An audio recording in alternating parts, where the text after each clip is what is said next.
Hey everyone, it's Jimmy here with a quick reminder to like, subscribe, hit the notification bell, and turn on all notifications. Also, don't forget to leave a quick comment saying where you're listening from.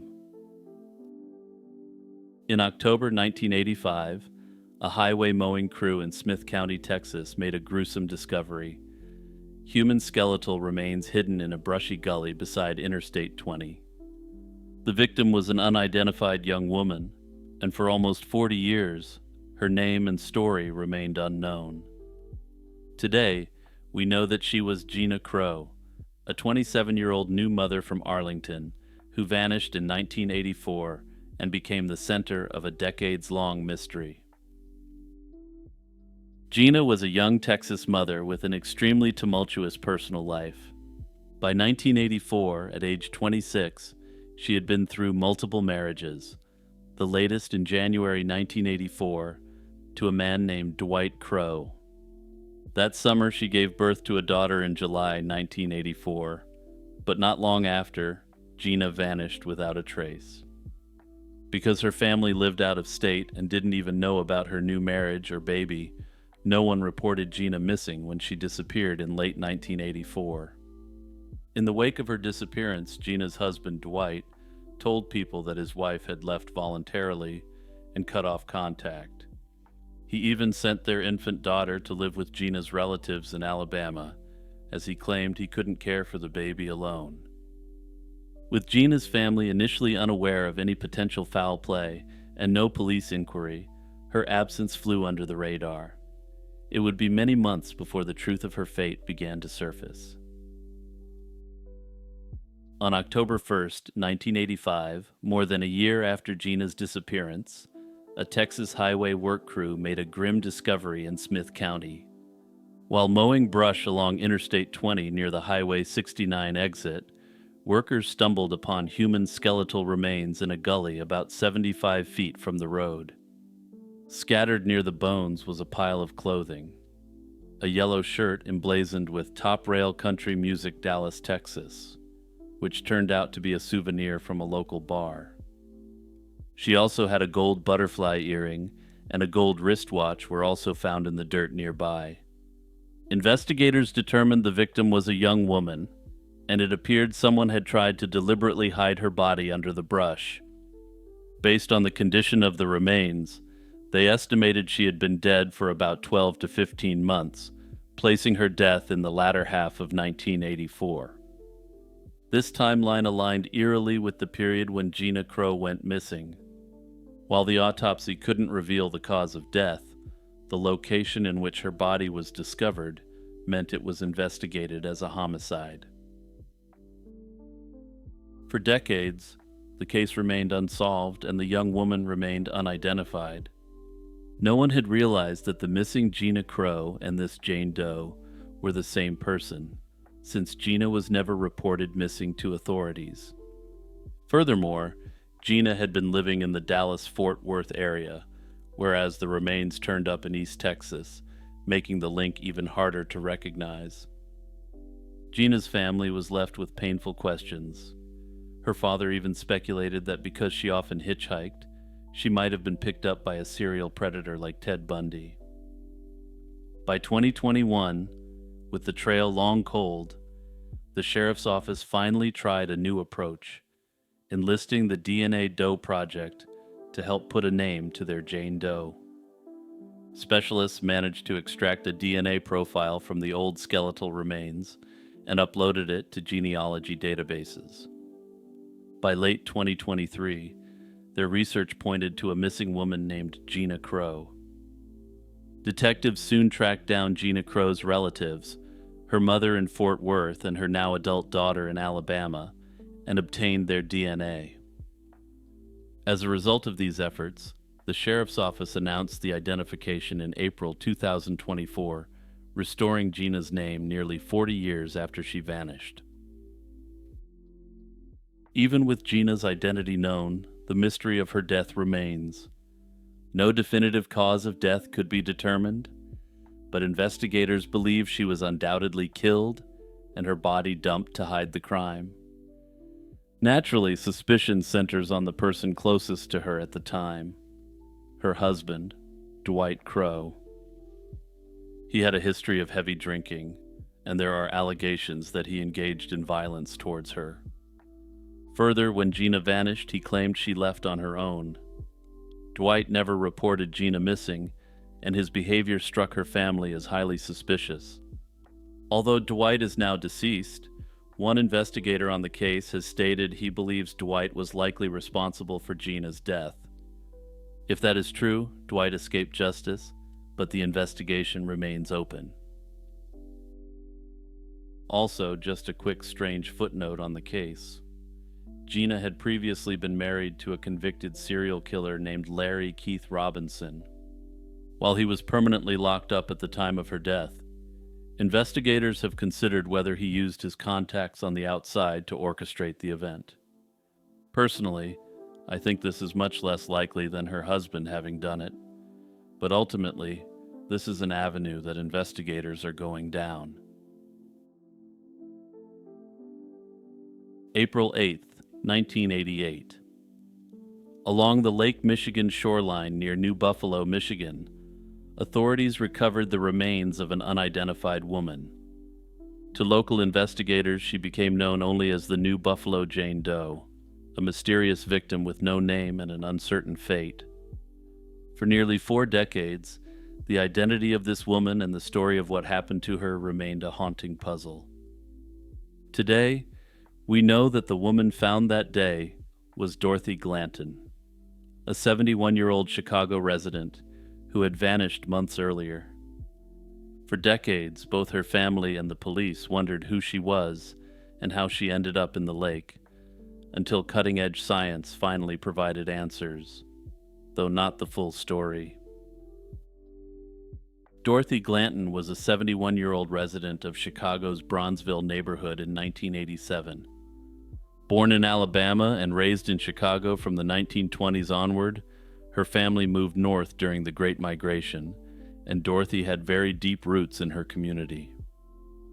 On December 9, 1987, she left her home on South Prairie Avenue, telling a family member she was headed to a local drugstore and would be back soon. It was a routine errand on an ordinary day, but Dorothy never returned home. Concerned relatives reported her missing to Chicago police that very evening. Officers and family members combed the neighborhood and checked local hospitals and shelters, but no trace of Dorothy was found. In the weeks that followed, her family frantically searched and even took out newspaper ads pleading for Dorothy to contact them. 4 months after Dorothy's disappearance, an unsettling discovery took place far from her neighborhood. On April 8, 1988, near the shoreline of Lake Michigan by New Buffalo, a passerby spotted a woman's body floating in the water. Police were called, and the remains of a female were pulled from the lake. The body was decomposed after months in the water, making visual identification impossible. Investigators carefully noted the unknown woman's features and clothing for clues. She had brown hair and was found dressed in men's blue jeans with a striped belt, a pair of shorts and pantyhose underneath, and black ankle boots. These odd details gave police some hints about the woman's appearance and attire, but nothing that immediately revealed who she was. An autopsy provided a few more insights. The Jane Doe had a long surgical scar on her abdomen and evidence of a past hysterectomy. She also had extensive dental work, including a porcelain dental bridge on a front tooth and gold crowns, indicating she'd received high-quality dental care in recent years. The examiner noted her teeth were in good condition with little staining, suggesting she didn't smoke or drink. These clues implied the unknown woman might have been older and of a relatively affluent background in life. Still, nothing in her physical description or medical history was distinctive enough to match her to a name. With no identification on the body and no immediate matches to missing person reports, authorities were left stumped. Unable to identify the body, Michigan authorities treated the case as a Jane Doe investigation. Based on the state of the remains, Police initially assumed the victim was a white woman in her 40s or 50s. This erroneous profile sent investigators down the wrong path. They compared the Jane Doe's description against missing persons cases from around the region, but none fit the limited details they had. Investigators even entered the case into national missing persons databases to seek a match, but nothing turned up. Despite these efforts, no leads emerged and the trail went cold, likely because Dorothy was an elderly black woman, not a middle-aged white woman.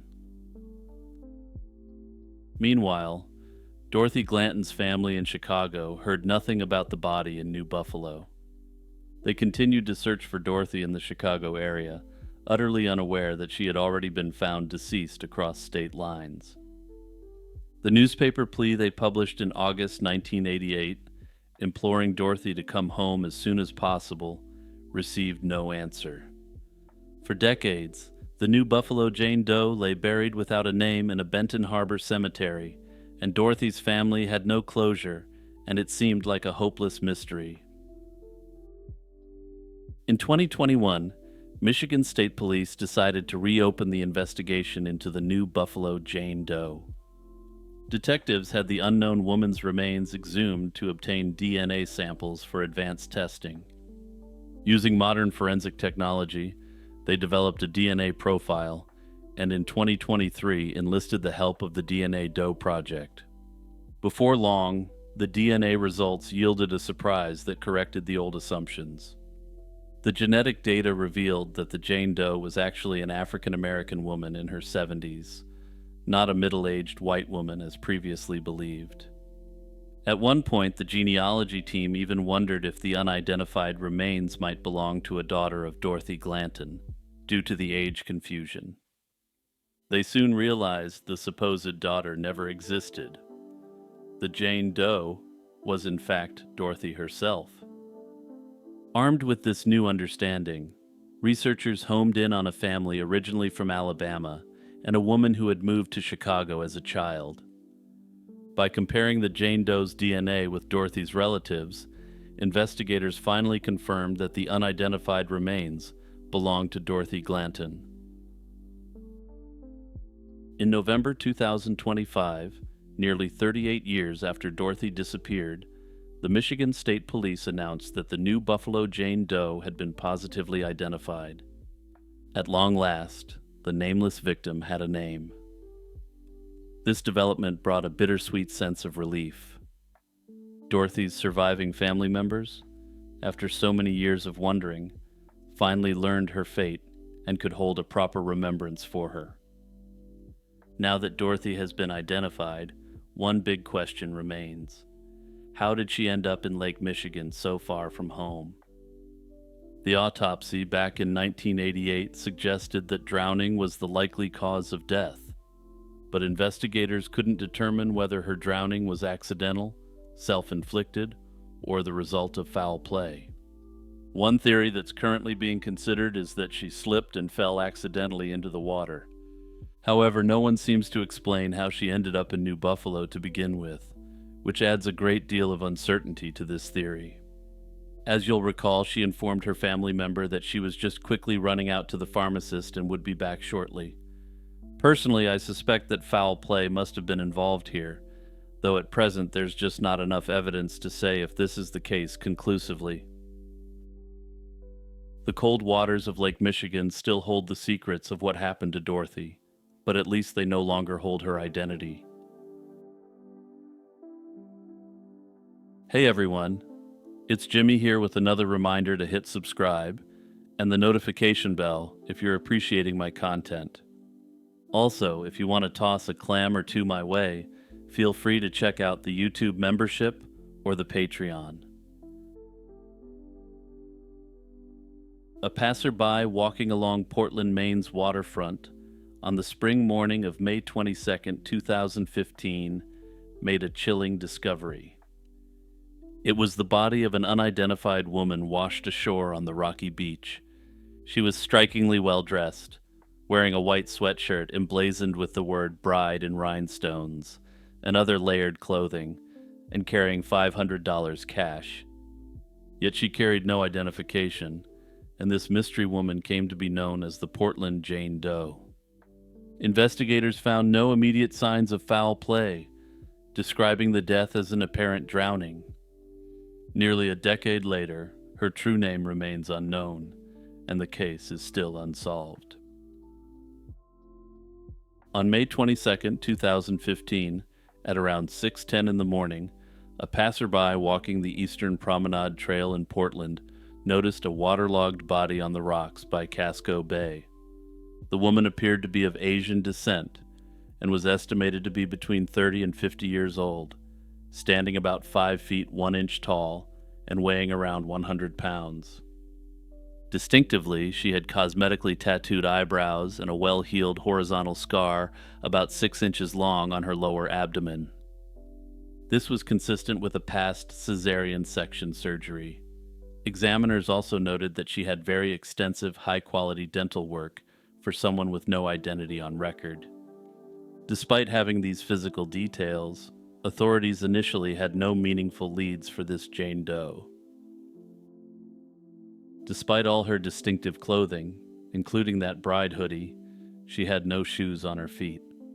Her accessories included a yellow metal quartz watch, dangling bird-shaped earrings, a floral ring, and a black butterfly hair clip. Along with these items, she carried $500 in cash in her pocket. The fact that her jewelry and money were left untouched suggested that robbery wasn't a factor in her death. Some wondered if she had come to Portland from elsewhere. The city has a ferry link to Canada, but this remains only speculation. Police initially announced that the death did not appear suspicious. An autopsy later confirmed that the cause of death was drowning, and investigators ruled it likely that she had done it herself. She had likely been in the water for only about 1 day when discovered. No signs of trauma or struggle were found, reinforcing the finding of no foul play involved. Her fingerprints and DNA were run through databases in 2015, and again in subsequent years, but no identification was made. Investigators theorized that she might not have been from the local area at all, or that her family wasn't aware she was missing. Officials noted that families sometimes fail to report an adult missing if they think she's safely living her life. By 2018, with no leads from traditional methods, the main authorities turned to advanced genetic genealogy to seek this Jane Doe's identity. The DNA Doe Project took on her case, uploading her genetic profile to a public database to search for relatives. Before long, the DNA data yielded a few distant cousin matches. From these, analysts deduced that she likely had family ties in the New York tri-state area and was probably a recent immigrant from South Korea. Unfortunately, the genetic genealogy process was and remains extremely painstaking.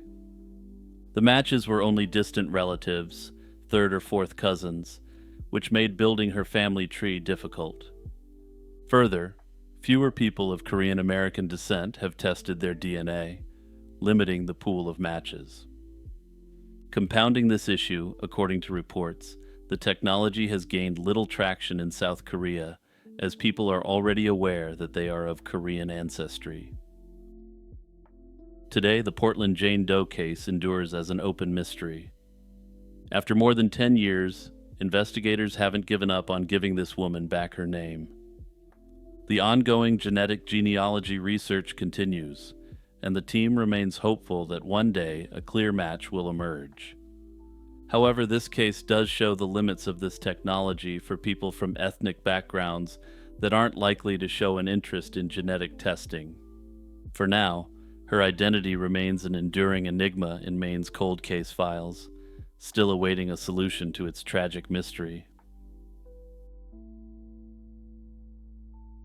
In the pre-dawn darkness of July 8, 1993, the quiet town of Charlton, New York, woke up to an unimaginable tragedy. 37-year-old Betty Conley was found shot on the floor of the convenience store where she worked. She had been a beloved mother and wife, and her life was taken for the sake of roughly $100 stolen from the register. Charlton was the kind of rural community where nobody locked their doors and kids roamed freely after dark. The violent end of such a familiar face in this peaceful setting shook the town and launched a decades-long quest for answers. Betty Conley spent the evening of July 7, 1993, cheering on her daughter at a softball game before heading to work the night shift at the Extra Mart convenience store on Route 67. The store had only recently started staying open 24 hours, and Betty was helping cover overnight shifts.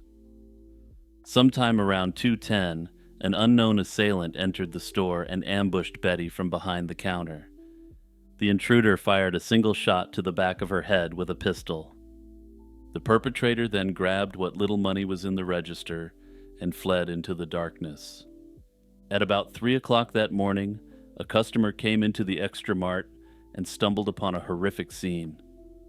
Betty's lifeless body lay on the floor behind the counter. Police were summoned immediately.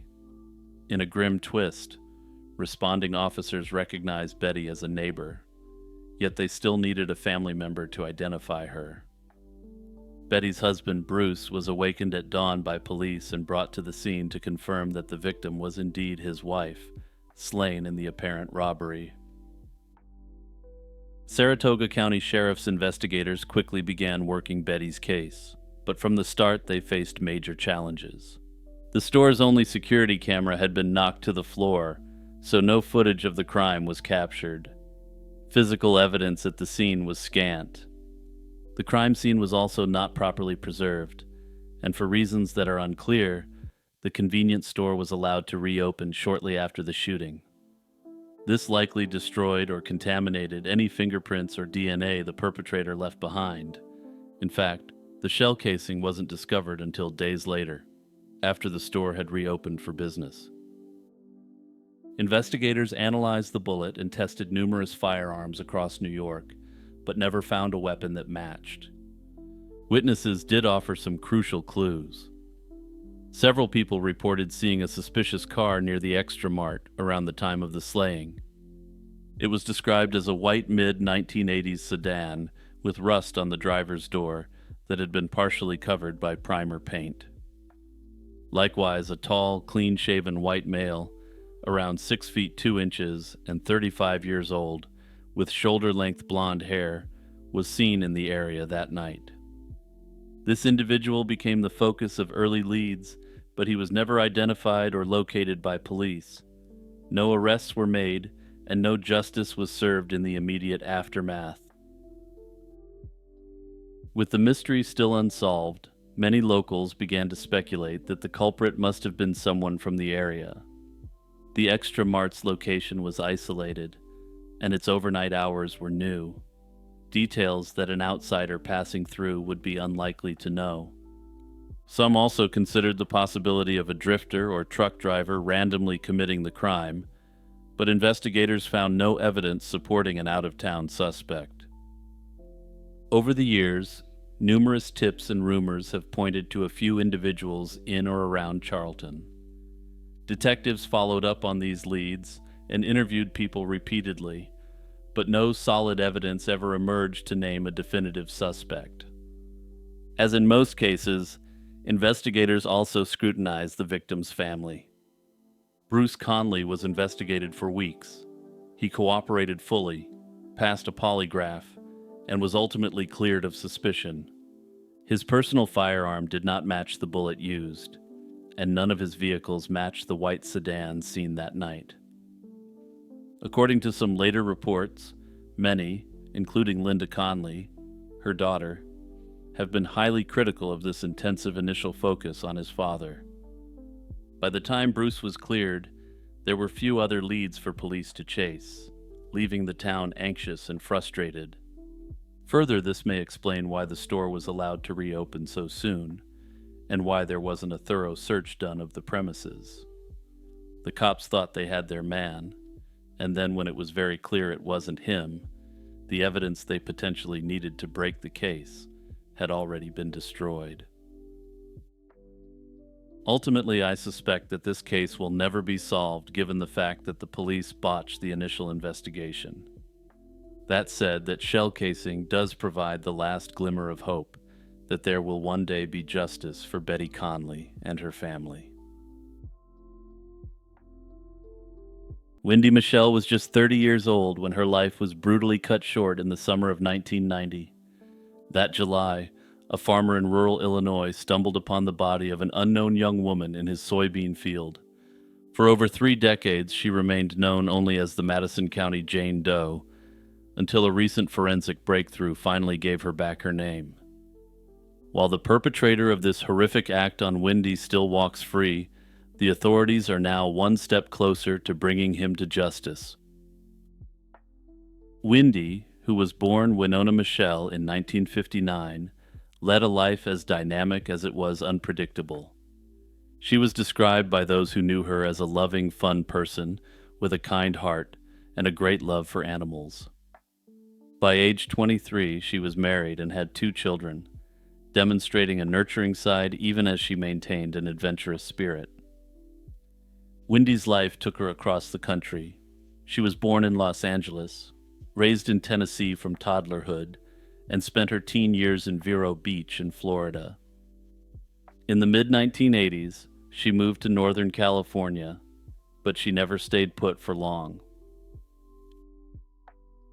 Always restless and eager to travel, Wendy was known to hitch rides with long-haul truck drivers during her journeys. In April 1990, she and her kids took a bus trip back to Nashville, Tennessee, where she left her children in the care of family before venturing out on her own. By May 1990, Wendy was spotted during a brief visit with relatives in the Washington, D.C. area. Notably, she was in the company of an unknown man who worked as a truck driver. This would be the last time her family ever saw her. Wendy's penchant for travel meant it wasn't unusual for her loved ones to lose track of her whereabouts for stretches of time. But as months passed with no word, her family grew concerned, and sadly, they would not learn of her true fate for 35 long years. On July 20th, 1990, the mystery woman's body, not yet known to be Wendy, was discovered in that soybean field outside the small city of Troy, Illinois. The location was a patch of farmland near a rural road intersection, a quiet place that became the scene of a horrific crime.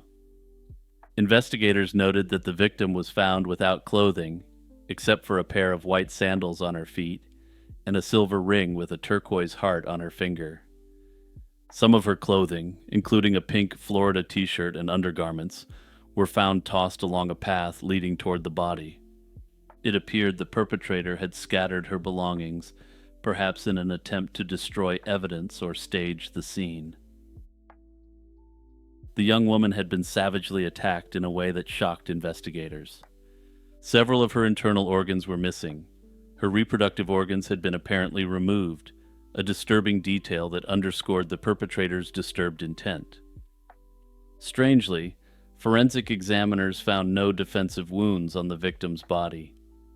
This suggested that she might have been overpowered very quickly, or even slain elsewhere, and then hauled to the site and dumped in that field, potentially supporting the staging theory. The condition of the remains indicated she had likely been deceased for at least several days, but perhaps even as much as a week, before the farmer came across the body. Notably, the length of the post-mortem interval, the period between when the individual perished and when they were found, may play a role in whether this case gets solved. But I'll get into that shortly. For now, back to 1990. The Madison County Sheriff's Office launched an intensive investigation, pouring hundreds of hours into chasing down leads. They had the unenviable task of trying to identify a victim with no name and no obvious connection to the area. Detectives circulated forensic sketches of the woman's face and carefully preserved the evidence found with the body. The case was entered into national databases for missing and unidentified persons, hoping to match the Jane Doe to someone reported missing, but no match turned up. Despite their efforts, the trail went cold. and as months turned into years, and then decades, the Madison County Doe case remained unsolved. The victim's identity a stubborn mystery. She was laid to rest in a local cemetery under a headstone that gave no name, only an epitaph for a Jane Doe who had been cruelly taken before her time. For nearly 35 years, Wendy's family had no idea what became of her. They feared the worst after so long with no contact, but they had no closure and always held on to hope that she was somewhere out there alive. Meanwhile, her case file sat gathering dust until late 2024, when advances in forensic science offered new hope. Investigators decided to take a fresh look at the cold case using modern DNA technology. The Madison County Sheriff's Office teamed up with the Illinois State Police Crime Lab and Othram to re-examine physical evidence from the 1990 crime scene.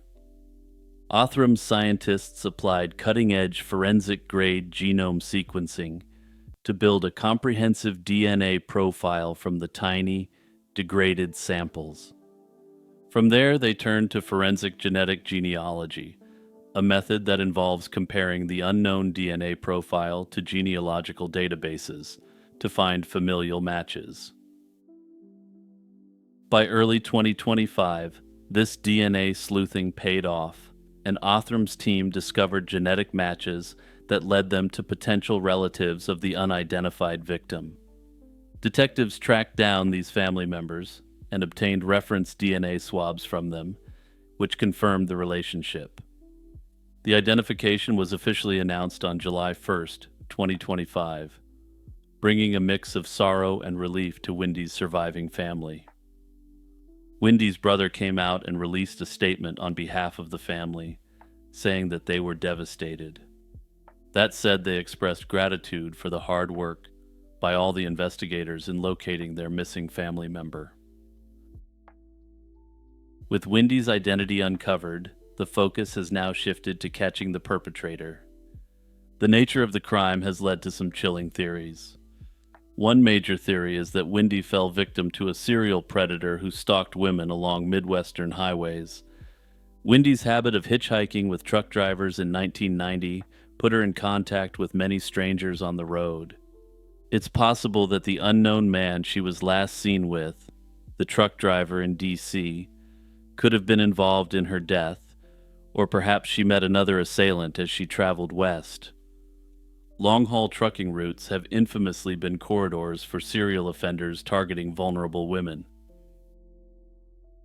Another compelling lead links Wendy's case to an earlier unsolved mystery in the same region. In 1986, 4 years before Wendy's death, a 27-year-old woman named Leah Chavez was found slain in a cornfield near Lebanon, Illinois, just one county over. The similarities are striking.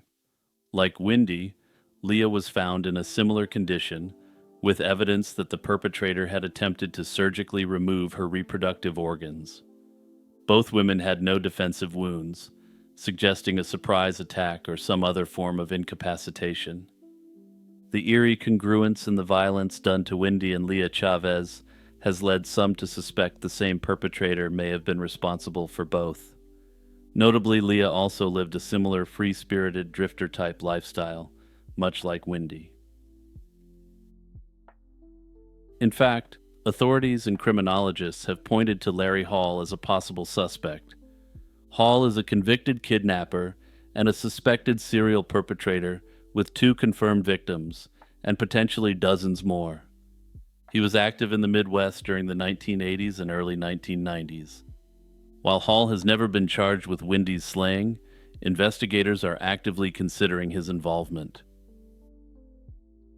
Notably, it's unclear if male DNA evidence was found at the scene, but if it was, it's likely that Larry Hall wasn't the perpetrator. Since he's currently incarcerated for his crimes, and given the severe nature of what he's been convicted for, his DNA profile would have been cross-referenced in a database. That said, it's always possible that the DNA evidence was too degraded, and that Othram's scientists are currently working on that piece of the puzzle as well. Others have theorized that the perpetrator may have been someone much closer to her, who used her drifter lifestyle as cover to eliminate her far from home. Under this theory, the disturbing acts committed to her body may have been an attempt to make this look like a copycat type incident. That said, this theory is highly speculative, and it's unknown whether Wendy had any individuals in her life who wished to do her harm.